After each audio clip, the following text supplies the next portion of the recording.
세계 전반을 아우르는 제일 중요한 정책이라는데 동의를 하고 있는 거죠. 자, M&A는 창업기업에게는 시장을 제공합니다.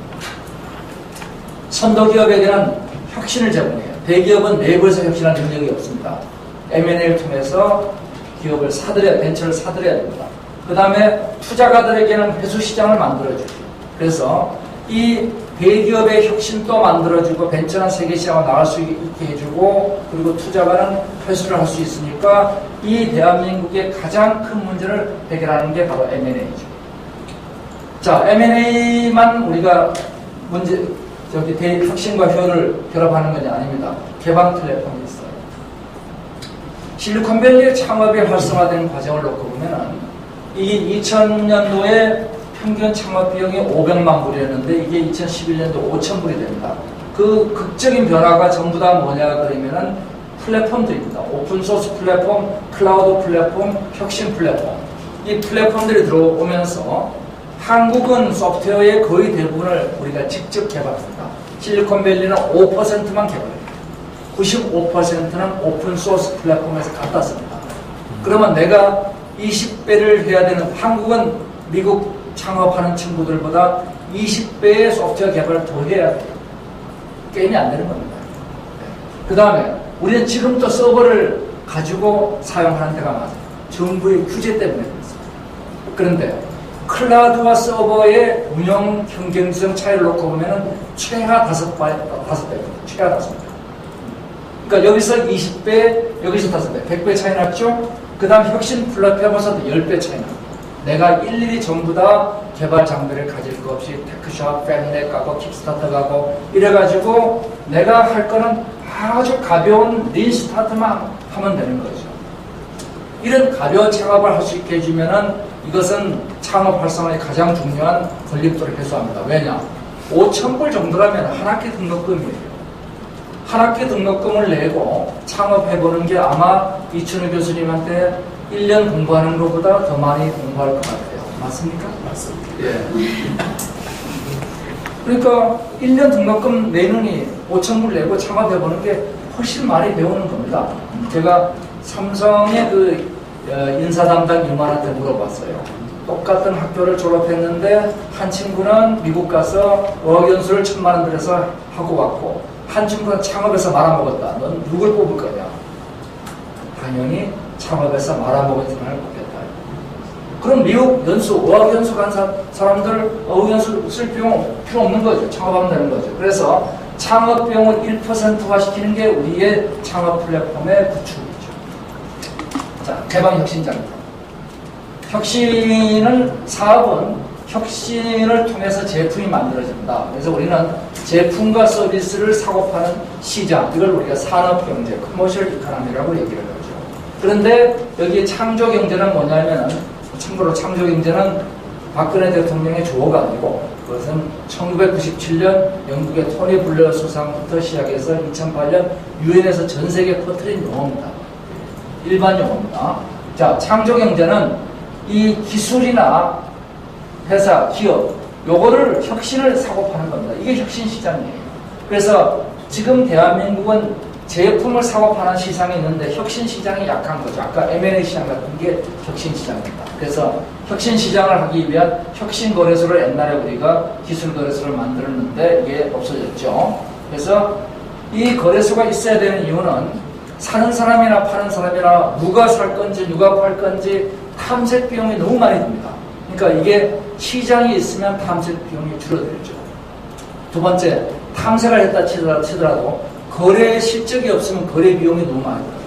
탐색 비용과 거래 비용을 줄이는 혁신 거래소가 필요합니다. 인계량을 돌파해야 되죠.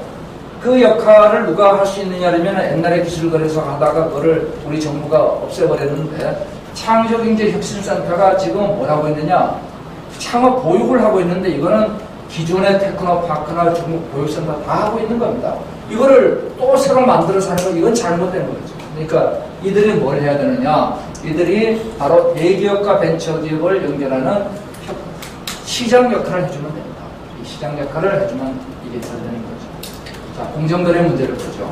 대기업이 기술 혁신을 하고 대기업이 시장 효율을 갖고 중소기업이 기술 혁신, 이 순환 사이클이 잘 되면 나라가 잘 됩니다. 근데 이 선순환이 몇 개지냐? 대기업의 단기적 이익 추구입니다. 그래서 당장 오늘 코스트 리덕션을 해라. CR 그러면은 중소기업 사장들이 제일 무서운 단어가 CR입니다. CR.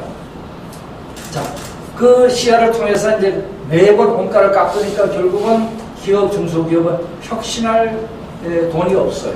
궁극적으로 그게 누구의 손해가 되느냐? 대기업의 혁신이 안 됩니다. 그래서 전체 생태계를 파괴하는 거죠. 이 공정한 역할을 하는 게 정부의 역할입니다. 이 공정 경쟁에 우리가 얼마나 취약하냐? 우리 한국이 14개의 문제를 놓고 보면 우리가 제일 취약한 게 경쟁과 오퍼튜니티, 요 진입장벽과 경쟁, 공정성, 이 두 가지가 제일 취약합니다. 진입하기도 어렵고 들어가도 공정한 경쟁이 안 됩니다. 요 두 가지 문제를 해결하는 게 우리 대한민국의 제일 중요한 문제죠. 자, 이 글로벌 인덱스입니다. 그래서 이 대중소기업의 문제는 불공정 거래와 닫힌 플랫폼입니다. 자, 그래서 이 불공정 거래 닫힌 플랫폼을 빼서 불공정 거래 개선하고 플랫폼 개방하면 되는데, 예를 들어서 사람 빼가기, 특허 복제 이런 것들을 우리가 해소해야 되는데 이 문제는 어렵지 않아요. 딱 요 두 가지 문제만 해결하면 됩니다. 공정위가 기각 사유를 공개하고 보복 행위에 대한 입증 책임을 전환하고 여기에 대한 징벌적 배상을 시켜주는 겁니다. 그러면 이 문제 해결됩니다. 자, 그러면 이제 우리 사회 문제라고 보죠. 우리 대한민국의 기업가 정신이 추락했어요. 세상에 배우자 직업 선호 1위 공무원, 자식 직업 선호 1위 공무원, 대학생 직업 선호 1위 공무원, 구급공무원 공채의 대졸생들의 50%가 지망하는, 이게 나라입니까? 이건 나라가 아니에요. 공무원이 25%가 돼가지고 망가진 나라가 그리스잖아요. 우리 볼까요? 남성 직업의 사업 16위밖에 안 됩니다. 이게 나라가 아니죠. 옛날에 50%였던 창업 희망자가 지금 3%밖에 안 돼요. 자, 이 문제 우리가 어떻게 할 거냐? 바로 딱 문제 하나는 신용 불량의 공통입니다. 이게 창업의 기수죠. 그러니까 이 창업자 연대보증 없이는 배약의 무효이기 때문에 창업 연대보증 프로젝트를 그림을 제가 그때 설득할 때 그린 그림입니다. 연대보증을 통해서 지금 기보가 손실을 보전할 수 있는 금액이 맥시멈 얼마냐 그러면 1,000억입니다. 그것 때문에 우리는 얼마를 손해보고 있는 70조를 손해보고 있어요. 그러니까 요 1,000억만 보전해주면 70조가 만들어져서 2조의 세수가 더 만들어지니까 이건 당연히 해야 된다는 겁니다. 실제로 실리콘밸리의 평균 창업 비율 2.8에죠. 2.8에 48배, 칼리나 4번, 도널드 트럼프는 자기 파산을 안 했다고 주장하는데 은행하고 채무조정은 파산한 거 아닌가요? 파산한 겁니다. 그래서 이게 아니고 우리가 성공 실패는 이렇게 가는 거죠. 자, 한국의 꼬인 실타래 문제는 원래 기업은 우리는 불투명했어요. 그러다 보니까 어떻게 되느냐? 기업에 돈 빌려줬는데 사장이 돈 가지고 튀었으니까 안 되겠다. 그래서 거기다가 무한 책임 주식회사 연대 보증을 시켰습니다. 원래 주식회사는 무한 책임이죠. 그랬더니 이제 요 문제 때문에 그러면 내가 무한 책임 안 지기 위해서 바지 사장을 둡니다. 바지 사장을 두니까 또 이제 뭘 만드냐면 과점 주주한테 책임을 물립니다. 전부 다 이게 꼬인 실타래 문제죠. 그러니까 스타 기업가들은, 성공한 기업가들은 한국에서 마인이나 이런 스티브 잡스가 롤모델이 되는 게 아니고 저기 숨어버립니다. 그래서 바지 사장 내보내고 뒤에 숨어버려요. 그래서 한국은 롤모델이 사라져버렸어요. 이게 다 뭐냐면은 꼬인 실타래 때문에 생긴 문제죠. 자, 기업가 정신 문제는 한국의 현재 문제들이 있죠. 안정지향, 실패공보, 정답신봉. 그래서 뭐 하죠? 전부 다 공무원 시험 들어가죠.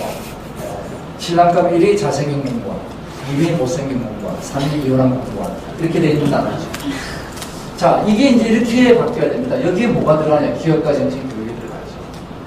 그래서 기업가 정신 교육에 대해서 그 교육으로 될 거냐? 아리조나 스테이트, 아니면 아리조나 대학에서 해봤죠? 해봤더니 창업이 3배가 증가해도 창업 안 한 친구들도 연수입이 27% 증가했다. 이거 당연히 해야 되겠네. 그래서 전 세계는 유럽은 2006년부터 초등학교부터 기업가 정식 의무교육을 시킨 거죠. 그래서 의무교육을 한국도 재작년 7월 9일 날 의무교육 선언했습니다. 2018년부터 의무교육 하겠다. 대중소기업 선순환 모델을 말씀드리고 마무리하도록 하겠습니다. 지금 창업에